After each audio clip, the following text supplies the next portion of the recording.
Hello friends, this is Adnan Qaiser once again with a presentation on China-Pakistan Economic Corridor. Those of you who had been with me in the past four lessons, if you remember, we discussed about the overview of China's Belt and Road Initiative. And I also gave you a little bit of background of CPEC or China-Pakistan Economic Corridor.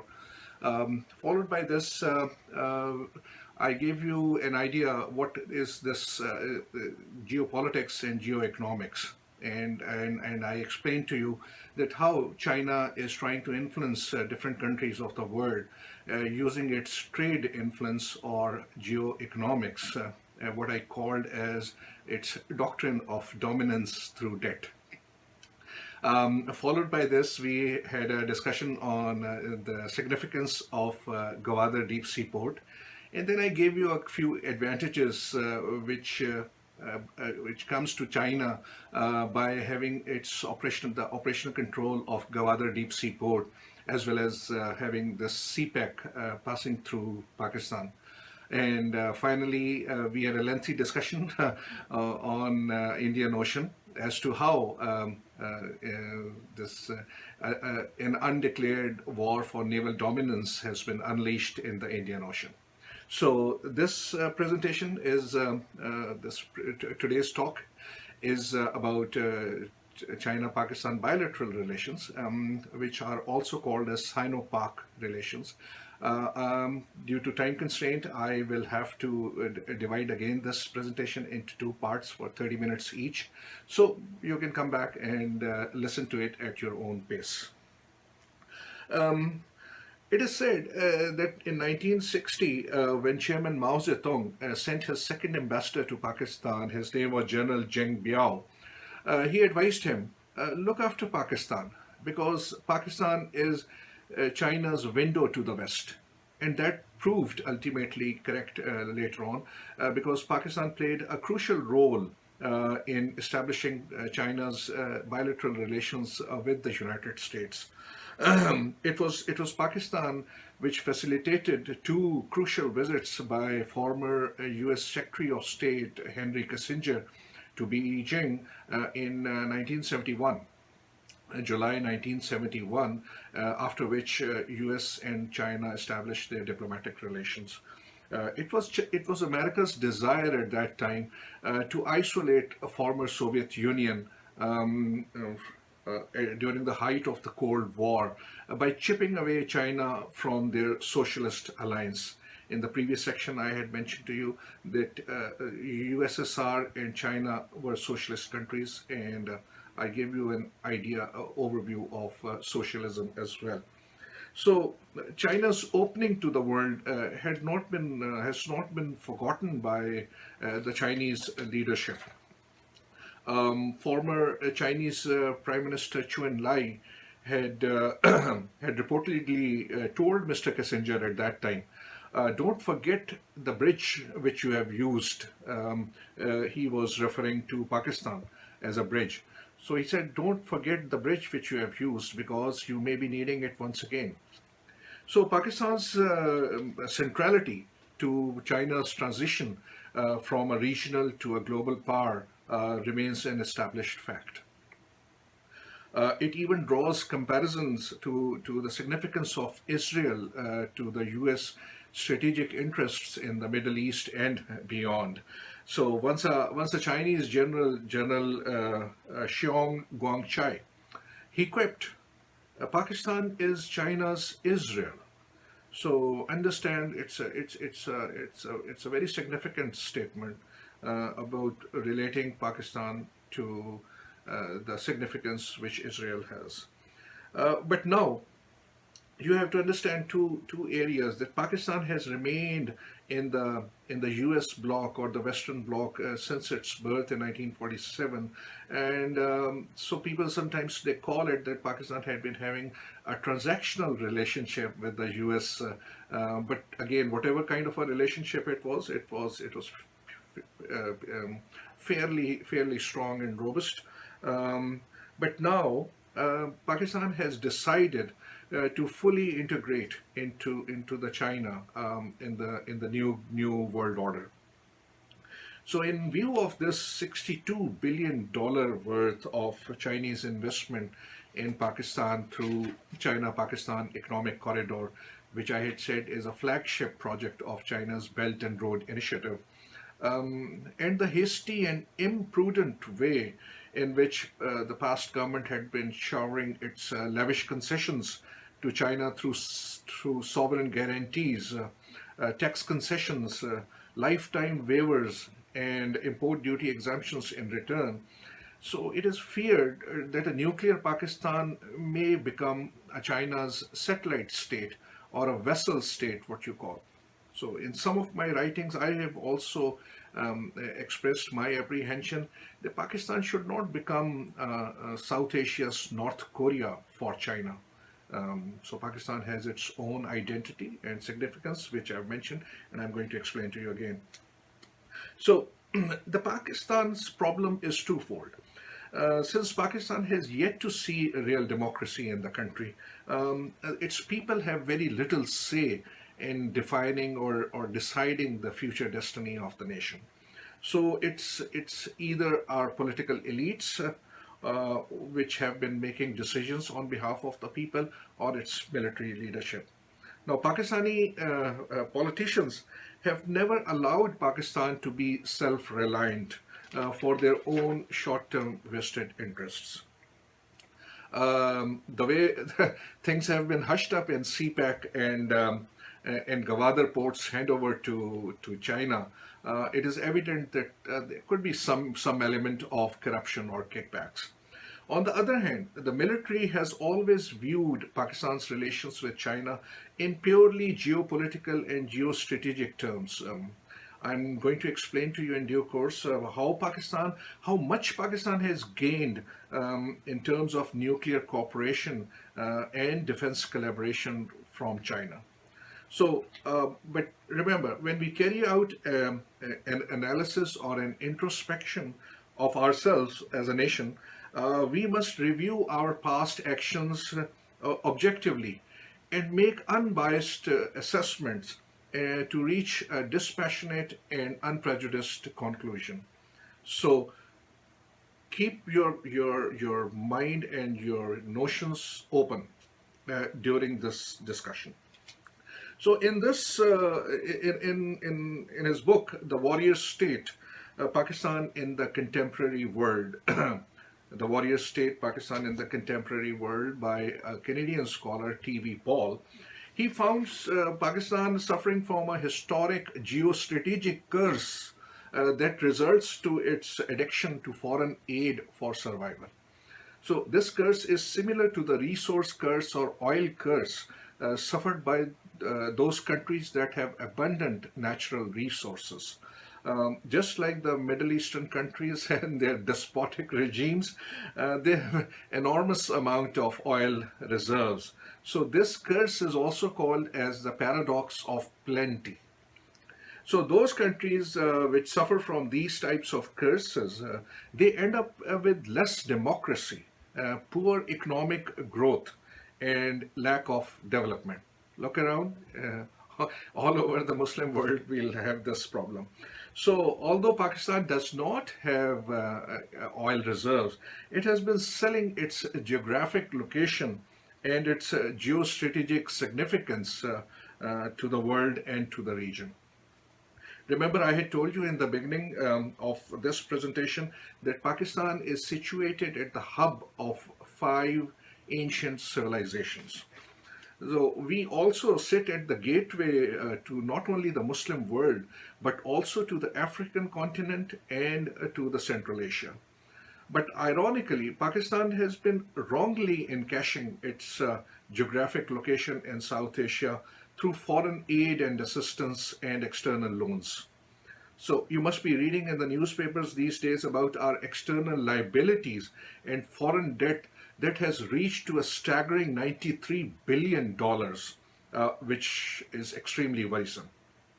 So T.V. Paul, in his book, The Warrior State, concludes that Pakistan became a rentier state living off the rents provided by its external benefactors for supporting their particular geostrategic goals. So, uh, may it be the West or may it be now China, Pakistan has been offering its geographic location, which is debatable. But I will not go into the details of how Pakistan has reached to this level of economic mismanagement. That's another subject.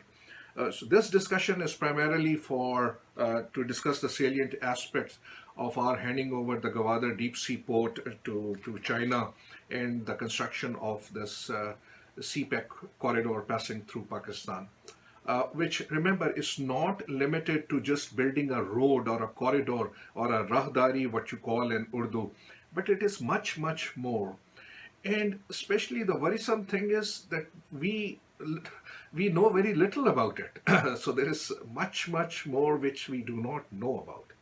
So, and it's important to understand that this CPEC is not a gift to Pakistan by its by Chinese brothers, as sometimes is called. So the money coming into Pakistan largely comprise of state and commercial loans with high markups and country-specific risk insurances, which eventually have to be paid back by the people of Pakistan. And that remains a very heavy commitment, ladies and gentlemen. So, as I said, that I'm not an anti-CPEC person. I'm convinced that it is not only a game changer, but also a fortune changer for the people of Pakistan. I remember when I first learned about this CPEC project, Pakistan was suffering from internal terrorism a lot, and the first thought which came to my mind was that wow, why not allow these young extremists and militants which have picked up guns and threatening our country to let them open kokhas and food stalls and tea places every 5 kilometers on the CPEC route, and this terrorism will end automatically.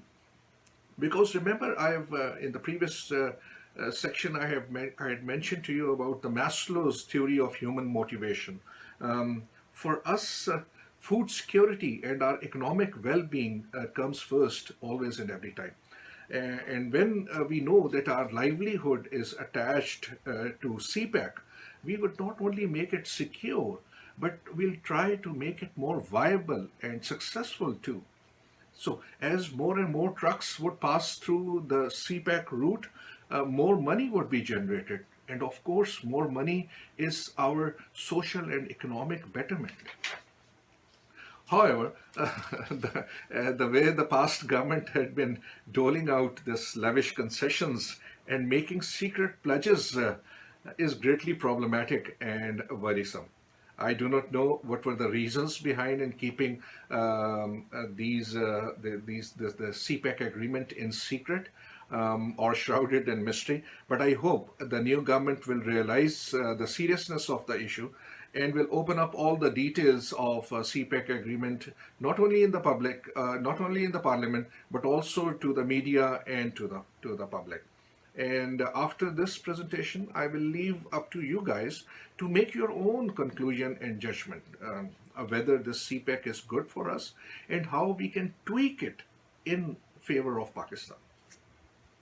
So, importantly, during this course of discussion and when we would talk about CPEC, understand, do not get emotional, be rational, ask questions and find their answers. As I'm finding the answers to by talking to you. So, although China and Pakistan describe their relations as iron brothers, both countries have no historical or cultural or religious commonalities or societal linkages. We just don't understand each other's language even, and subsequently I'm going to tell you how it's going to be so much of frictions because we have our Islamic ethos and our moral values and our eating habits, and as more and more Chinese workforce would come into Pakistan, there might be some frictions later on. So, but understand that it has been Pakistan's geopolitical compulsions and China's geostrategic ambitions that have kept the two countries tied together. Apart from military and nuclear assistance for China's own wider geopolitical interest, China has never offered any financial aid or assistance to Pakistan in the past. That culture is changing, however, but that again because huge stakes are attached to this Gwadar and CPEC success and construction. So, but unfortunately, China is strangulating Pakistan under heavy chains of loans and debts, which I earlier, I always call as the doctrine of dominance by debt. This has been established in case of Sri Lanka, Tajikistan, and a few African countries as well. When the sovereignty and territory has to be ceded to China. So it's important to note that China also did not come to Pakistan's help during the two wars that Pakistan fought against India in 1965 and 1971, as well as during the Kargil conflict in 1999. In fact, it is said that the phone call which was made by former Pakistani Army Chief General Pervez Musharraf to his Chief of General Staff, General Aziz, to discuss the progress of the Kargil operation while on a visit to Beijing in 1999 had been secretly recorded by the Chinese intelligence and passed on to the US intelligence, who eventually gave it to the Indians. So before that, nobody knew about the scale and of this Kargil operation. Anyway, so one of Pakistan's eminent diplomat, Taqir Hussain, he had been an adjunct professor at very prestigious Johns Hopkins University as well. He noted in one of the articles, and I want to quote for you, he said, yes, the relations with China enjoy a national consensus and remain a success story for Pakistan. Um, but largely because the Chinese laid down the terms of engagement and drew up its broad parameters. And they did it so shrewdly that it gave Pakistan an illusion of being an equal partner. However, please understand, Pakistan finds itself in a bind to put all its eggs in the Chinese basket, owing to excessive U.S. leaning towards Pakistan's arch rival India. As I mentioned, for 71 years, Pakistan had remained a U.S. ally. It is still there, but slowly and gradually, as I'm going to explain, things are changing. So, although Pakistan remained a staunch ally of the US, even the Western countries gave Pakistan a major non-NATO ally status also in 2004 during in the war on terror in Afghanistan. Things are changing. The relations are changing over time, and I would remind you about the quote of Henry Kissinger, who had floated this idea in international relations that there are no permanent friends, but permanent interests of nations and countries. Those of the students, I would recommend Henry Kissinger's book Diplomacy. It's an excellent write-up on world history after the Second World War. So whenever you find time, do read it. It is very valuable for your understanding of how events had unfolded in the world history. So, so the United States has been cultivating close bilateral ties with India since the end of the Cold War in 1991. This is a major shift that has occurred in American priorities and outlook. But somehow we in Pakistan find it hard to accept this reality that we are no more in the American camp. So beginning with the President Bill Clinton's visit to India in year 2000, in which he had conveniently forgiven India for carrying out its nuclear tests in in May 1998. This trend was followed by President George Bush through his famous Indo-US nuclear deal in 2005. The Indo-US partnership was further strengthened by President Barack Obama and his pivot to Asia policy that finalized the nuclear and defense logistic agreement with India in 2008, 2015, and 2016, respectively. Remember the LIMOA, which I had mentioned in the previous discussion? And you have also read in the newspaper about a 2+2 meeting, which is going to take place in a few days from now on 6th of September 2018 in New Delhi between the foreign and domestic and defense ministers from India and United States, and in which quite a lot of strategic agreements are expected to be signed between the two countries. So this close Indo-US partnership has not only strategically destabilized the South Asian region, but has also added to Pakistan's anxieties, making it look elsewhere for security guarantees, defense and weapons procurement, as well as for economic development. So, despite both nations having diverse cultures, language, and ethos, and Pakistan have been faithfully maintaining their robust relationship that describes a long-standing friendship by a geopolitical and geostrategic catchphrase, which says their friendship is higher than the mountains, deeper than the oceans, stronger than steel, dearer than eyesight, and sweeter than honey. So, China and Pakistan, ladies and gentlemen, established their diplomatic relations in 1951, which have progressed well over the years. However, it would not be wrong to say that the Sino-Pak ties have remained limited, excuse me, to their cooperation in the field of defense and strategic affairs only, including transfer of nuclear and ballistic missile technology. Excuse me. I would again refer you back to Henry Kissinger's thought that nations do not have permanent friends but permanent interests. So both Pakistan and China have been tied together in this geopolitical knot to achieve their respective goals and objectives. I mentioned earlier that Pakistan has remained in need of geopolitical support quite often to get out of its international problems, as well as security guarantees against existential threat which comes from India. Mind you, Pakistan is among the 4 countries of the world which are called as national security states. National security states are those countries, those states, which face a threat to their existence, and there are fears that they might be wiped off the map of the earth one day.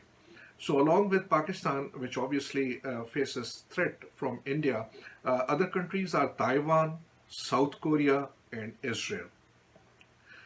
So China, on the other hand, has always needed Pakistan for many of its regional problems. China has a range of objectives which can only be achieved through its strategic alliance with Pakistan. First of all, China has been using Pakistan as a tool. Some people may find this word a little harsh, but this is the reality that that China has used Pakistan as a proxy against so to not only establish a firmer footprint in this region, but also to keep a shining India in check. In another lesson on South Asia, which I plan on nuclear issues, I will tell you that how this in India, China, Pakistan triangle has unleashed an arms race, a nuclear arms race in this region. So as China strides ahead, India races to catch it, and as India reaches ahead in nuclear field, Pakistan tries to keep a pace to stay on with India.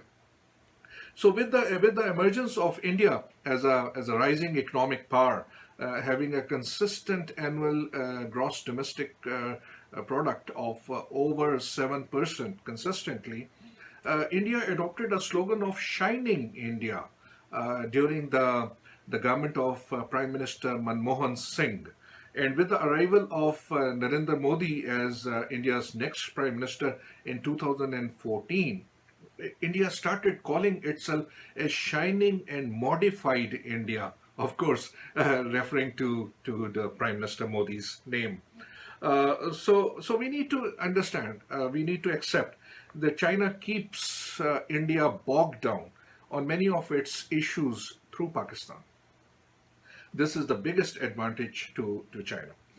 Secondly, Pakistan also provides China with a gateway to the Muslim world and an access to the Indian Ocean, as we have discussed in the previous section. Third, China remains worried about Chinese Uyghur population in its western Xinjiang province, comprising of largely Muslims. Uyghurs have been trying to live their lives according to the Islamic principles of Islam, which runs contrary to the political fundamentals of People's Republic of China.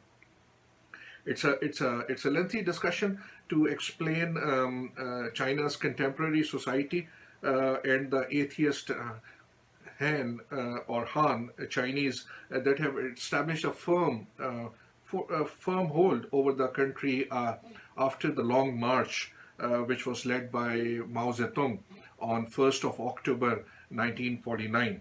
It was followed by a cultural revolution by Chairman Mao, which lasted for 10 years between 1966 and 1976. So during this 10 years period, the political and ideological campaign totally transformed the revolutionary spirit of China, producing a massive changes in the social, economic, and political outlook of the country. But China remains preoccupied with the unrest and terrorism in the Xinjiang province by Muslim Uyghurs who belong to terrorist organizations of one is East Turkestan Islamic Movement, or ETIM. The second one is called Islamic Movement of Uzbekistan, or IMU. And the third one is called Islamic Jihad Union, or IJU. So these three groups were believed to be receiving training in Pakistan's tribal areas before the military operations started and began flushing them out. So since then, these terrorists have found refuge in the ungoverned spaces in Afghanistan. So China had been raising these concerns and issues about these terror groups in Pakistan, of course, behind closed doors and out of the purview of public debate, resulting in Pakistan banning these three organizations on 23rd October 2013. About this Uyghurs, I just read today in the newspaper that the UN Committee on the Elimination of Racial Discrimination has criticized China that up to 1 million Uyghurs and other minorities have been detained in internment camps in China in the Xinjiang province, which camps are called as the political re-education camps for even non-threatening expressions of their Muslim faith. So this aspect has to also looked into. Fourthly, peace and stability in Afghanistan remains one of the prime objectives for China, as only then China can secure its restive Xinjiang province, and the key to stability in Afghanistan lies in Pakistan. So a peaceful Afghanistan will further allow China to have access to Afghanistan's huge deposits of natural resources and mineral deposits. Remember, I mentioned to you about China's need for raw material. Moreover, through Afghanistan, China gains a quicker access to the countries like Iran, Azerbaijan, Armenia, Georgia, and Turkey. So it had been reported in the media that China had been carrying out negotiations with the government of Afghanistan to establish a military base in the Wakhan belt or Wakhan area, border area, to seal the border from terrorism coming in from Afghanistan to China. But after remaining silent for quite a number of months, I read only a few days ago that China has denied this news report. But in the next breath, China admitted close security and defense relations and cooperation with the Afghan government. So now it is up to you to decipher this, what China intends to do with this military base in Afghanistan. And in the previous section, I had listed out a number of advantages which China gets by gaining access to the Indian Ocean through this CPEC route and having an operational control of Gwadar. As I mentioned to you, there are concerns. There has been a Pentagon report as well about China's intentions of making Gwadar deep sea port as a naval base for China. With this, ladies and gentlemen, I leave this discussion halfway through. Other half I will come in due course because this is a little lengthy debate, and I want you to have a clear picture about what is the extent, nature, and scope of Sino-Pak relations. Thank you very much. I'll come back to you. Thank you.